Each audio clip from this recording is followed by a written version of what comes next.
Hello everyone, welcome to अध्ययन अध्यापन। मैं निभा आप सभी का बहुत बहुत स्वागत करती हूं और आशा करती हूं कि आप सभी शिक्षकगण सुखी व स्वस्थ होंगे। तो देखिए, सक्षमता परीक्षा से संबंधित जितने भी महत्वपूर्ण अपडेट है वो सभी अपडेट आपको इस चैनल के माध्यम से आप तक पहुंचाया जाता है। तो आज क्या अपडेट है उस बारे में हम लोग जानने वाले हैं। तो सबसे पहले तो देखिए, जो सक्षमता पास जो शिक्षक हैं जिन्होंने पहली बार में सक्षमता पास कर लिया है और वो कहीं ना कहीं काउंसलिंग का इंतज़ार कर रहे हैं, तो ऐसे में विशिष्ट शिक्षक बनने के लिए आपको कितना और इंतज़ार करना पड़ेगा, इस बारे में मैं एक महत्वपूर्ण जानकारी देने वाली हूँ। इसके अलावा सक्षमता 2.0 का जो एग्ज़ाम डेट है वो कब होगा, यानी कि आपका जो सक्षमता 2 है उसका पेपर कब होने वाला है, इस बारे में जानेंगे। साथ ही ऐसे कौन से शिक्षक हैं जिनके वेतन में कटौती की गई है। इसके अलावा जो महत्वपूर्ण जानकारी है वो ये कि अंक पत्र वितरण और काउंसलिंग डेट चेंज, इसमें क्या बदलाव देखने को मिला है, इस बारे में हम लोग जानने वाले हैं। तो चलिए समझते हैं। सबसे महत्वपूर्ण जानकारी हम देखते हैं विशिष्ट शिक्षक को लेकर के। अब देखिए, आप लोगों ने आज ही ये खबर पढ़ी होगी कि तीसरी सक्षमता बाद ही शिक्षकों की पदस्थापना, यानी 3 सक्षमता एग्जाम होने के बाद ही सभी शिक्षकों का एक साथ काउंसलिंग होगा और उसके बाद पदस्थापना होगा। कुछ इस प्रकार की खबरें आप लोगों ने आज सुबह से देखा है। इसके बारे में मैं महत्वपूर्ण जानकारी देने वाली हूँ। सबसे पहले इस खबर को देख लेते हैं। देखिए, यहाँ पर दिया है शिक्षा विभाग इसे लेकर कर रहा है मंथन, यानी कि ये मंथन कर रहा है। विभागीय तौर पर ये सही जानकारी नहीं है। अब इस बारे में हम लोग और डिटेल में थोड़ा सा पढ़ लेते हैं। इन्होंने यहाँ पर क्या डिटेल में दिया है वो देख लेते हैं। पहली सक्षमता परीक्षा उत्तीर्ण नियोजित शिक्षकों को नए स्कूलों में पदस्थापना के लिए अभी और इंतजार करना होगा। वर्तमान में लोकसभा चुनाव को लेकर राज्य में लागू आचार संहिता के कारण शिक्षकों के पदस्थापना की प्रक्रिया रुकी हुई है। इसी क्रम में विभाग की तैयारी है कि 3 सक्षमता परीक्षा पूरी होने के बाद ही शिक्षकों का पदस्थापना कार्य किया जाए। ताकि यहाँ पर और क्या अपडेट दिया है वो देख लेते हैं। अधिक से अधिक शिक्षकों का एक साथ पदस्थापना हो और इसको लेकर उच्च स्तर पर मंथन चल रहा है। मंथन चल रहा है यानी विचार विमर्श चल रहा है, जिस पर जल्द ही अंतिम फैसला लिया जाएगा। तो चूंकि आप लोगों को ज्ञात है, जब से यहाँ पर नियोजित शिक्षकों को लेकर के हर रोज कोई ना कोई लेटर जारी होता है, कोई ना कोई पत्र जारी होता है। विभाग जारी करे ना करे, लेकिन कहीं ना कहीं से आप लोग देख ही रहे होंगे कि कोई ना कोई लेटर जारी हो जाता है, चाहे वो विभागीय तौर पर दिया गया हो या ना दिया गया हो। आप लोगों के समक्ष हर रोज कोई ना कोई लेटर जारी कर दिया जाता है। कहें तो पीछे पड़ गया है विभाग, पीछे पड़े ना पड़े, कुछ ऐसे अफवाहें हैं जो आप लोगों के पीछे पड़ गए हैं और कहीं ना कहीं आप लोग इससे परेशान भी है। अब हम लोग इसको देखेंगे। देखिए, ये जो खबर है इसको 2 तरीके से आप देख सकते हैं। या तो आंख मूंद कर भरोसा कर लीजिए कि यही सत्य है। इसके अलावा हम लोग अपना लॉजिक भी लगा सकते हैं कि क्या ये खबर सत्य हो सकता है और किस आधार पर हो सकता है। तो देखिए, यहाँ पर इन्होंने कहा कि ये मंथन चल रहा है। दूसरी सक्षमता परीक्षा के लिए नियोजित शिक्षकों से आवेदन की मांग भी की गई है। यानी जो आपका सक्षमता 2.0 है उसका आपका जो अंतिम डेट है फॉर्म भरने का वो है 4 मई। और जिन्होंने भी फॉर्म नहीं भरा है उसे भर लीजिए। और अच्छा होगा कि आप पहले फॉर्म डाउनलोड कर लीजिए, उसे पेन से भर लीजिए, उसके बाद ही ऑनलाइन आवेदन करें ताकि कोई त्रुटि ना रहे। क्योंकि फिर आपका फॉर्म जो है वो रिजेक्ट हो जाएगा और आप एग्ज़ाम नहीं दे पाएंगे।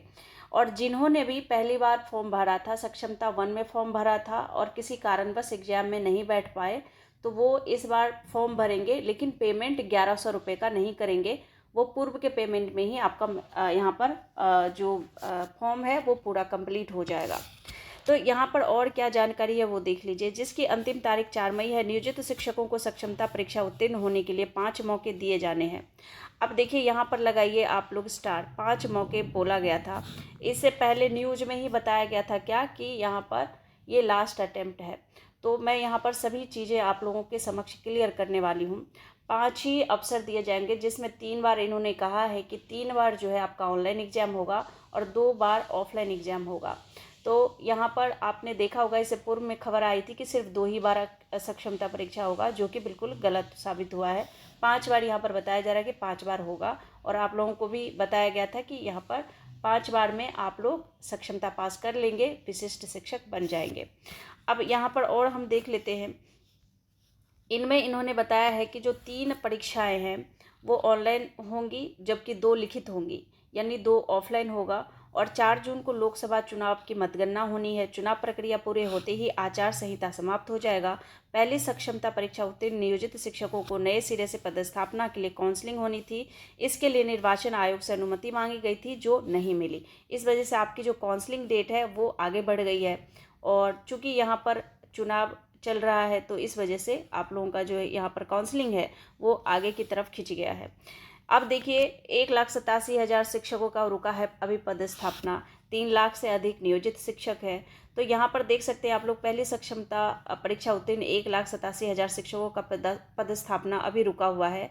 सक्षमता परीक्षा उत्तीर्ण नियोजित शिक्षकों को उनके प्राप्तांकों के आधार पर मनपसंद जिला आवंटित किया गया था और उसी आधार पर आप लोगों के स्कूल भी दिए जाएंगे। तो आवंटित जिले के स्कूल में ही पदस्थापना होगा, यानी जो जिला आपको आवंटित किया गया है उसी जिले के स्कूल में आपकी पदस्थापना होगी।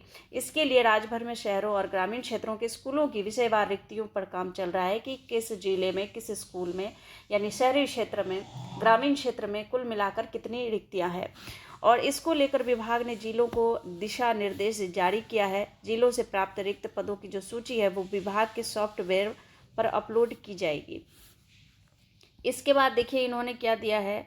इनका कहना है कि विभागीय पदाधिकारी बताते हैं कि 3 सक्षमता परीक्षा मिलाकर कुल जितने शिक्षक उत्तीर्ण होंगे, अब यहाँ से महत्वपूर्ण बात स्टार्ट होता है कि विभागीय पदाधिकारी बताते हैं 3 सक्षमता परीक्षा मिलाकर कुल जितने शिक्षक उत्तीर्ण होंगे उनका काउंसलिंग कराकर नए स्कूल में पदस्थापित किया जाएगा। तो क्या ये सही है एक शिक्षक के लिए? जिन्होंने पहली बार में सक्षमता पास कर लिया है तो कम से कम उनकी अब तो सैलरी बढ़ जानी चाहिए।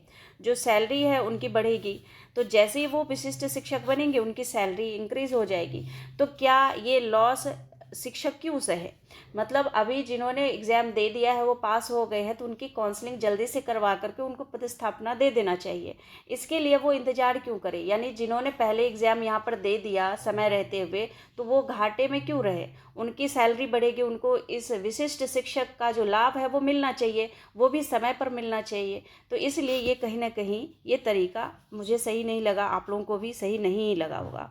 इसके बाद देखिए यहाँ पर दिया है कि 3 सक्षमता परीक्षा के बाद स्कूल में पदस्थापना करने से अधिकतम शिक्षक इसके दायरे में आएंगे और इससे क्या होगा, एक साथ ज़्यादा से ज़्यादा स्कूलों में नए सिरे से शिक्षकों का पदस्थापना हो सकेगा। वर्तमान में आचार संहिता लागू है, जिसके कारण जो है परीक्षाओं के आयोजन जो है की तेज़ी से तैयारी चल रही है। अब देखिए यहाँ पर मेन महत्वपूर्ण बात यही है कि जो खबर में दिया गया है वो ज़रूरी नहीं कि पूरी तरह से सत्य हो, और ऐसा होना भी संभव नहीं है, क्योंकि जिन्होंने पहली बार में सक्षमता परीक्षा पास कर लिया है उनकी पदस्थापना पहले होगी, उसके बाद सक्षमता 2 का यहाँ पर एग्ज़ाम होगा, फिर उनकी काउंसलिंग होगी, उसके बाद सक्षमता 3 जब लिया जाएगा विभाग के द्वारा, तब उनका जो है उनकी पदस्थापना की जाएगी। तो कहीं भी यहाँ पर आप इसको 100% सत्य नहीं माने। इसके अलावा देखिए जो आपका सक्षमता 2.0 है उसका एग्ज़ाम डेट को लेकर मैं आपको यहाँ पर फिर से कंफर्म कर दूँ। आप लोग 10 मई सुन रहे होंगे और बहुत बड़े बड़े चैनल भी यहाँ पर 10 मई डेट यहाँ पर घोषित कर रहा है। तो यहाँ पर मैं एक बात बता दूँ कि आप लोगों का अभी लगना है क्या, यहाँ पर आप शिक्षकों का चुनाव में ड्यूटी लग रही है। तो 10 मई को यहाँ पर जब आचार संहिता लागू है तो कोई भी एग्ज़ाम होना संभव नहीं है। आपको पता है बीपीएससी टीआरई का जो एग्ज़ाम होना है वो भी होना है कब, आपका जून में होना है, 10 से 12 जून। तो यहाँ पर आप सक्षमता 2 वाले तो भूल ही जाइए कि आप लोगों का एग्ज़ाम यहाँ पर 10 मई को होगा। तो ये कुछ यहाँ पर अफवाहें हैं, मुझे जहाँ पर लग रहा है, क्योंकि विभागीय तौर पर कोई जानकारी नहीं दी गई है। यहाँ पर मैं आपको ऑफिशियल वेबसाइट पर भी लेकर जाऊँ तो वहाँ पर किसी भी प्रकार का एग्ज़ाम डेट से संबंधित कोई जानकारी नहीं दी गई है, साथ ही ना ही कोई काउंसलिंग डेट से संबंधित कोई जानकारी दी गई है। तो यहाँ पर मैं बता दूँ कि काउंसलिंग जो है आपका 4 जून के बाद ही होना है।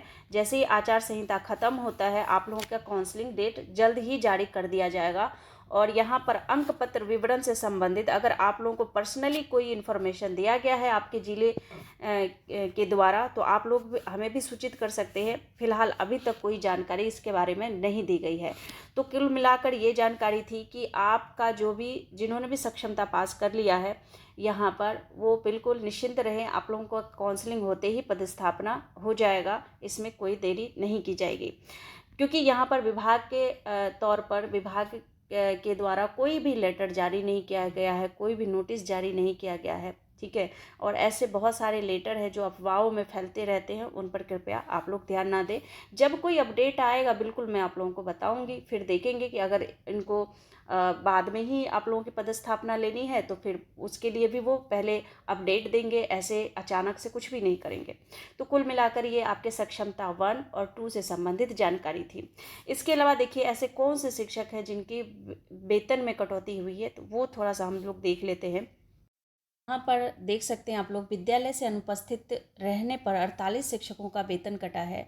यहाँ पर देख सकते हैं शिक्षा विभाग ने विद्यालय से बिना सूचना के अनुपस्थित रहने पर पटना जिले के 48 शिक्षकों का एक दिन का वेतन काटने का निर्देश दिया है। जिला शिक्षा पदाधिकारी संजय कुमार ने इससे संबंधित पत्र जारी कर दिया है और कहा है कि यह कार्रवाई आगे भी जारी रहेगी। पत्र के अनुसार विद्यालय निरीक्षण के दौरान 24 अप्रैल को 21 शिक्षक और 25 अप्रैल को 27 शिक्षक बिना सूचना के विद्यालय से अनुपस्थित पाए गए। वर्तमान में सभी सरकारी विद्यालय में पढ़ने में कमजोर बच्चों के लिए सुबह 8 बजे से 10 बजे तक जो है यहाँ पर मिशन दक्ष और विशेष कक्षाएं संचालित हो रही है।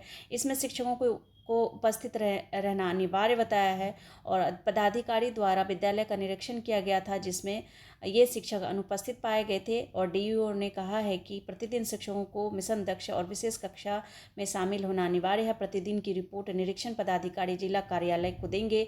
इससे पहले डीईओ द्वारा प्रतिदिन 10 विद्यालय का निरीक्षण नहीं करने पर जिले के 8 प्रखंड शिक्षा पदाधिकारी सहित 230 विद्यालय निरीक्षण कर्मी का 7 दिनों का वेतन जो है वो काटा गया था।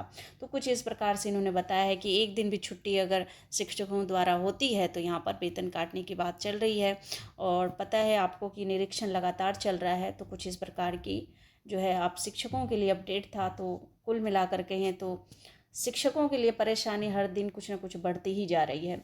इसके अलावा हम लोग थोड़ा सा वेबसाइट चेक कर लेते हैं एक बार कि क्या कोई वहाँ पर अपडेट दिया गया है आपकी एग्जाम से संबंधित या फिर काउंसलिंग डेट से संबंधित कोई भी अपडेट यहाँ पर नहीं दिया गया है। आपको पता है ये विज्ञप्ति दी गई थी जिसमें आपका फॉर्म से संबंधित सारी जानकारी दी गई थी, सब्जेक्ट से संबंधित जानकारी दी गई थी। इसके अलावा नोटिफिकेशन में क्या कहा गया था वो देख लेते हैं।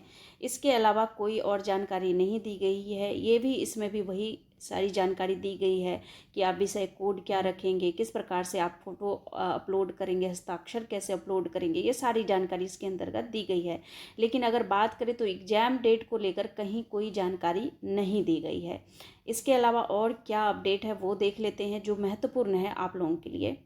यहाँ पर आप देख सकते हैं इन्होंने साफ तौर पर यहाँ पर स्पष्ट बता दिया है कि ऐसे अभ्यर्थी जिन्होंने सक्षमता 1 के लिए आवेदन किया था परंतु किसी कारण से परीक्षा से वंचित रह गए थे, वैसे सभी अभ्यर्थी से भुगतान नहीं लिया जाना है। उसके लिए अभ्यर्थी को अपने सक्षमता 1 में भरे गए विवरण जैसा नाम, पिता का नाम, माता का नाम और जन्म तिथि की सही जानकारी वहाँ पर भरना होगा। अन्यथा की स्थिति में डाटा मैच नहीं होने पर भुगतान करना होगा। कहने का अर्थ है जो आपने सक्षमता 1 में फॉर्म भरा था उसमें जो जानकारी आपने भरी थी वही जानकारी आपको यहाँ पर सेम टू सेम भरना होगा। अगर उस जानकारी से पहली वाली जानकारी मैच नहीं होती है तब आपको उस स्थिति में अपना यहाँ पर 1100 रुपये का भुगतान करना होगा। मान लीजिए आपने यहाँ पर बीटेट पास किया है और आपने यहाँ पर दे दिया सीटेट, या फिर सीटेट पास किया है और यहाँ पर आपने दे दिया बीटेट, तो ऐसी स्थिति में यहाँ पर इन्फॉर्मेशन आपका मैच नहीं होगा। तो ऐसी स्थिति में आपको 1100 रुपये पे करना होगा, ठीक है। तो 1100 रुपये यहाँ पर आपको लगेगा भुगतान अगर आपका यहाँ पर इन्फॉर्मेशन मैच नहीं होता है। तो इन्होंने साफ तौर पर यहाँ पर कह दिया है अभ्यर्थी अपने सभी विवरण के भरने के पश्चात जैसे ही सेव बटन पर क्लिक करेगा तब डाटा मैच होने पर सॉफ्टवेयर स्वतः ही उसका पुराने भुगतान का विवरण को मैच कर लेगा और आवेदन को सबमिट करने का विकल्प आ जाएगा। सबमिट करने पर अभ्यर्थी का एप्लीकेशन डीपीओ को सबमिट हो जाएगा। तो ये कुछ अपडेट दिया गया था। तो देखिए यहाँ पर कोई भी अपडेट होगा ना यहाँ पर आपको सबसे पहले बताया जाएगा, ठीक है। तो आप लोग सबसे पहले यहाँ पर वेबसाइट को आकर चेक किया कीजिए कि कोई जानकारी अगर दी गई है तो क्या वेबसाइट पर दिया गया है। ये BSEB का ऑफिशियल वेबसाइट है जो सक्षमता परीक्षा करवाती है। तो ये कुछ इम्पॉर्टेंट जानकारी यहाँ पर थी। इसके अलावा देखिए यहाँ पर अगर बात करें नियोजित शिक्षकों को लेकर के, तो नियोजित शिक्षकों के लिए क्या अपडेट है। आप में से बहुत सारे ऐसे शिक्षक हैं जो यहाँ पर फॉर्म नहीं भरना चाह रहे, परीक्षा नहीं देना चाह रहे हैं।